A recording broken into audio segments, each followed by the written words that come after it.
ফ্রিতে ঘুরে আসুন এই সুন্দর পার্কে, যেখানে নাই কোনো হাউকাউ, চেঁচামেচি, হুড়োহুড়ি, ঝুটঝামেলা। শুধু শান্তি আর শান্তি। কেউ আপনাকে ডিস্টার্ব করবে না। ইচ্ছামতো সময় কাটান, ছবি তুলুন, রিলস বানান। তবে হ্যাঁ, এই পার্কেরও আছে কিছু নিয়মকানুন। প্রথমে বলি এর অবস্থান সম্পর্কে। এটা খুলনার মেন শহরের ভিতর অবস্থিত। সোনারডাঙ্গা শিববাড়ি রাস্তার মাঝে গাজী মেডিকেলের ঠিক উল্টো পাশে এর অবস্থান। হেঁটে হেঁটেই যাওয়া যায় এই সুন্দর পার্কে, অথবা রিক্সাতে 10 থেকে 20 টাকা নিতে পারে। সোনারডাঙ্গা আবাসিক এলাকার ভিতর রোড নম্বর 6 এর অবস্থান। এই সুন্দর পার্কটির নাম হচ্ছে solar energy park.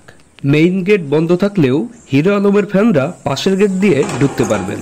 Hero Alam ও রানু মণ্ডলের ফ্যান হওয়ায় খুব সহজেই আমি ঢুকে পড়লাম।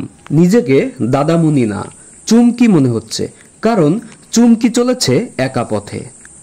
যারা আমার মতো টাকার অভাবে কক্সবাজার বা দীঘা যেতে পারছেন না, তারা সহজেই এই পুকুরে এসে লাপালাপি ঝাপাঝাপি করতে পারবেন। ব্যায়াম করতে দেখলাম টাইগার শ্রফ ও ঋত্বিক রোশনকে।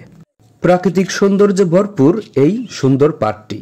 সুন্দর জিনিসে যেমন পোকা বসে, তেমনি এই সুন্দর পার্কে আমিও আজকে চলে আসলাম। এখানে এসেই দেখতে পেলাম কাচ্চি বড় ভাইকে।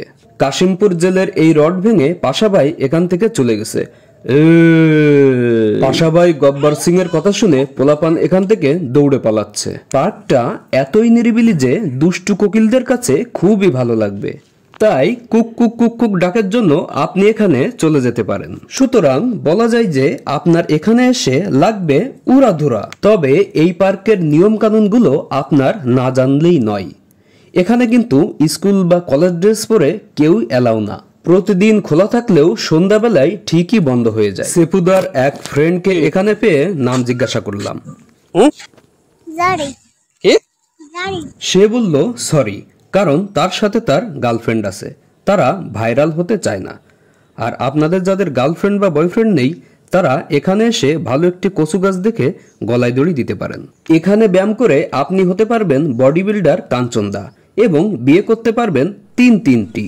এতগুলো সুবিধা নেওয়ার জন্য আজই চলে আসুন খুলনার এই সুন্দর পার্কে।